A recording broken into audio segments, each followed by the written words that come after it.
या कहें आत्मा के विषय में जिसने विचार किया है, चिंतन किया है, आत्मा के विषय में मंथन किया है, तो वह ज्ञान धीरे धीरे बढ़ा है और वह ज्ञान बढ़ करके हमारे आत्मा का विकास हुआ है। इसलिए आचार्य पूज्यपाद स्वामी कहते हैं कि गुरुपदेशादभ्यासात् संवित्त सुपरंतरम, गुरु के उपदेश से, क्योंकि बिना गुरु के कोई काम नहीं होता। बिना गुरु के तुम आत्मा का ज्ञान करना चाहो नहीं होगा। केवल किताब पढ़ करके तुम्हें वह ज्ञान नहीं होगा, क्योंकि अनुभवी व्यक्ति तुम्हें चाहिए।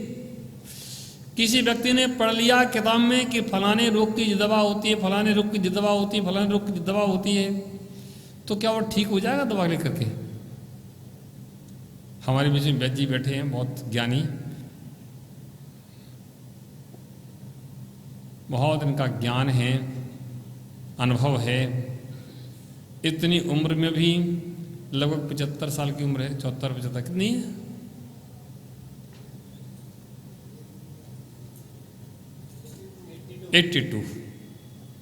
82 साल की उम्र है, 82 साल की उम्र है। अब देखो 82 साल की उम्र में भी अच्छे से चल रहे हैं।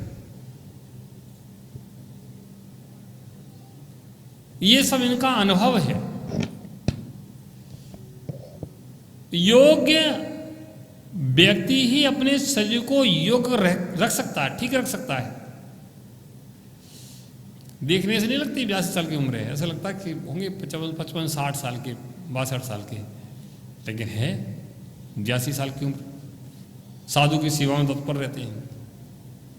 कहने का तात्पर्य है, किसी ने पुस्तक पढ़ ली कि फलाने रोग की दवा है, फलाने रोग की दवा है, तो क्या पढ़ करके वह दवा लेकर के ठीक हो जाएगा? बताओ बच्चे जी, हो जाएगा ठीक? नहीं होगा। क्यों? अरे योग वैद्य जी देखेगा कि बीमारी का कारण क्या है।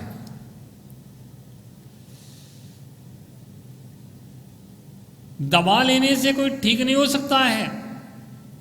दवाएं तो मार्केट में बहुत मिलती हैं, लेकिन बीमारी का कारण क्या है? आपकी प्रकृति जो बिगड़ी है, वात पित्त कब कैसा बिगड़ा है। वैदिक शास्त्र में कल्याण कार्यक्रम में मैंने पढ़ा 80 प्रकार का वात बताया।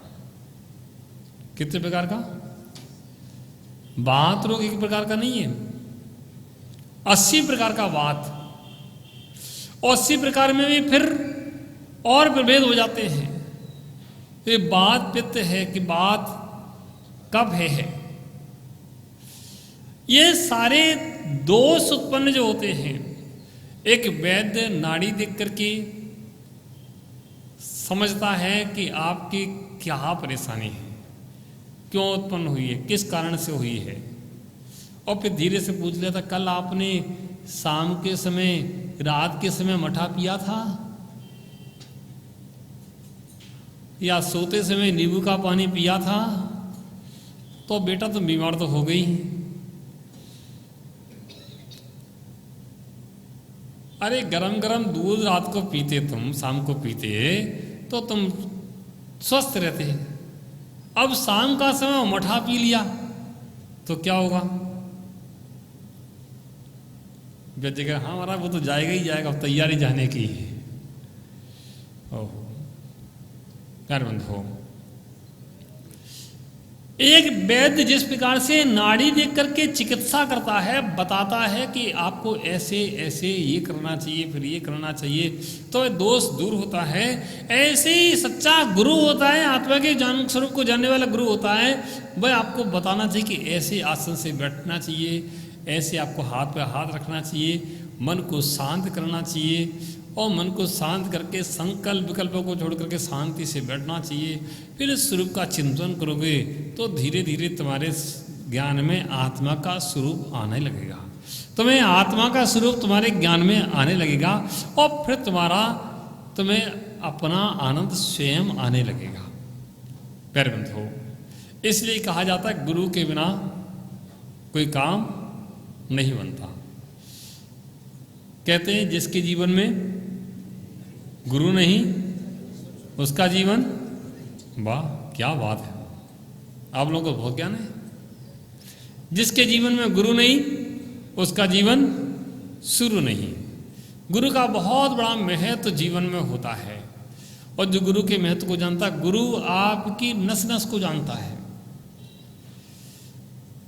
वैद्य तो नाड़ी देख के बताता है कि तुम्हें रोग क्या है, गुरु तुम्हारा चेहरा देख के बता देता तुम्हें रोग क्या है। रोग से मतलब शारीरिक रोग की चर्चा नहीं कर रहे, तुम्हारी आत्मा के रोग की चर्चा कर रहे हैं। सारे रोग तो वैद्य जी बताएंगे। तुम्हें रोग क्या है वह तुम्हारा चेहरा देख के बता देते, तुम्हें ये परेशानी भाई, तुम कहाँ भटक रहे हो, तुम्हारी आंखें डबडब कर रही हैं। जिसकी आंखें जितना ज़्यादा डबडब करती हैं, मानना चाहिए वो उतना ही ज़्यादा चंचल व्यक्ति है, और जिसकी आंखें जितनी स्थिर रहती हैं उतना गंभीर व्यक्ति है। चंचल व्यक्ति की आंखें आपको डबडब करती मिलेंगी बार बार ऐसी। जितने ज़्यादा पलकें झपक रही हैं, इसका मतलब है उसकी मन की चंचलता बहुत तीव्र है, मन उसका स्थिर नहीं रहता है। पैर बंद हो। गुरु आपके चेहरे की रेखाएं देखकर बता देंगी आपकी चिंताओं की लकीरें खिंची है, आप कितने चिंतित हो। गुरु आपके शरीर के ढांचे को देख के बता देंगे आपकी स्थिति क्या चल रही है, आपकी आत्मा में कितने रोग लगे हैं। पैर बंद हो। ये सारा ज्ञान गुरु को होता है, हर किसी को नहीं होता है। जो उस विषय को जानने वाले गुरु होते हैं उनको ही होता है। भाई आपके चलने उठने बैठने के तरीके को देख करके बता देंगे ये आदमी क्या अभी कितने गहरे में है, कितना इसके पास ज्ञान है, कितने इसके पास अभी संसारिक विषय में उलझा हुआ है। कि बिल्कुल कोई बैठ जाए सामने, एक शब्द भी मत बोलें तो भी गुरु समझ लेते हैं कि ये कितने गहरे में है। पैर बंद हो। बस यही, इसीलिए गुरु की उपयोगिता जीवन में बहुत आवश्यक है। एक उदाहरण दे देते हैं। जैसे मान लो हमारे योगेश जी की दुकान पर कोई आया व्यापारी माल देखने के लिए कि दिखाओ योगेश जी क्या क्या बनाते हो। तो योगेश जी ने दिखाई अपने सैंपल। कैसे ऐसे दिखा देते क्या? 1 मिनट में चेहरा पढ़ लेते हो कि केवल देखने आया है कि लेने आया है। क्या बात है, वाह वाह। ऐसा है कि नहीं बताऊं? 1 मिनट में, क्यों सुभाष जी, ऐसा है कि नहीं? अरे महाराज कितने वर्ष हो गए, तो ये दिमाग पक गया इस चीज में तो कि लेने आया केवल देखने आया है। देखने आप धीरज कहें देखो अभी क्या है, वैरायटी अभी थोड़ी सी शॉर्ट है, आप एक काम करना 2 दिन बाद आना। धीरज क्या बढ़िया बुद्धि है, मना भी नहीं करेंगे उसको, नाराज भी नहीं करेंगे, है ना। अभी 2-4 सैंपल जी देख लो ऐसे हैं, और अच्छे सैंपल 2-4 दिन बाद बन के आ रहे हैं। बताओ कैसे बताओ तुम्हें कि लेने आया है कि देखने आया है? बताओ योगेश कैसे पता? क्या बात है, वाह वाह वाह। कि महाराज एक्सपीरियंस है, वो तो आपको क्या हर कोई बता सकता है क्या? जो दुकानदार होगा, मजा हुआ होगा थोड़ा, वो देख के बता देगा। और क्या लेगा ये भी वह दुकानदार जानता है। ओहो, अब एक्सपर्ट हैं किस क्षेत्र के? उस दुकानदारी के क्षेत्र के। ऐसे गुरु एक्सपर्ट होते हैं आत्मा के विषय को जानने के, और तुम्हारे अंदर आत्मा का जो स्वरूप है कैसे तुम्हें ज्ञान कराया जाए, इस विषय को अच्छी तरह जानते हैं कि कैसे इसको बताया जाए कि आत्मा का स्वरूप क्या है। हर व्यक्ति को समझाने की एक ही कला नहीं होती है, एक ही तरीके से हर को नहीं समझाया जाता है। किसी को किसी ढंग से, किसी को किसी ढंग से, किसी को किसी ढंग से। जो जैसे समझ सकता है उसको वैसे समझाया जाता है, वैसे बताया जाता है। अगर हर व्यक्ति को एक ही तरीके से डील किया जाए तो क्या वो होगा कम? जैसे दुकान पर ग्राहक आता है, योगी जी बताओ, हर ग्राहक को एक ही तरीके से डील करते हो? किसी से कहते हो देखो ये रख के सैंपल लेना, और लो नहीं जाओ, और किसी को बैठाते हो चाय पानी पियो, देख लेते जेब में रख के आया है, हैं? जेब में देखी क्या? अरे चेहरे से दिख जाता है जेब में कितना माल है। क्या बात है बताओ, ये देखो अनुभव, चेहरे पे देख लेते हैं कि जेब में कितना माल है, और धीरे से बैठा लेंगे, और फिर क्या आप चाय पी लो, है ना? ये सौदा तो बाद में करेंगे, पहले चाय पी, दिमाग ठीक कर लो। तुम्हारा दिमाग पहले जो भाग रहा है, जो इधर उधर भाग रहा है, वो रुक जाए। क्या अनुभव है, देखो है कि नहीं है? वो रुक जाएगा।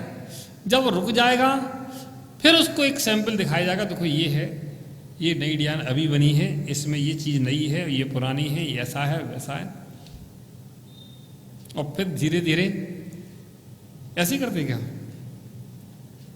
अरे भाई थोड़ा बहुत अनुभव तो मुझे भी है, तुम क्या समझते हो मैं कुछ नहीं जानता हूं? हाँ, प्यार बंद हो। बस ऐसे ही गुरु शिष्य के अंदर विकार हैं, जो भी अच्छे और बुरे गुण हैं उनको जानते हैं, बुराइयों को दूर करने का प्रयास करते हैं, अच्छाइयों को देने के लिए, अच्छाइयों को प्रकट करने के लिए प्रयास करते हैं, और जब उसके अंदर अच्छाइयाँ प्रकट होती हैं वो स्थिर होने लगता है, फिर कहते ठीक अब तुम बैठ जाओ। जो ग्राहक आने जाने लगता है फिर उसको ज़्यादा मेहनत नहीं करना पड़ती है, उसके फिर उसको बैठा दिया, तुम बैठ जाओ, अब तुम अपने आप देख लो। फिर गुरु कहते तुम अपने आप देखो, अब अभ्यास करो।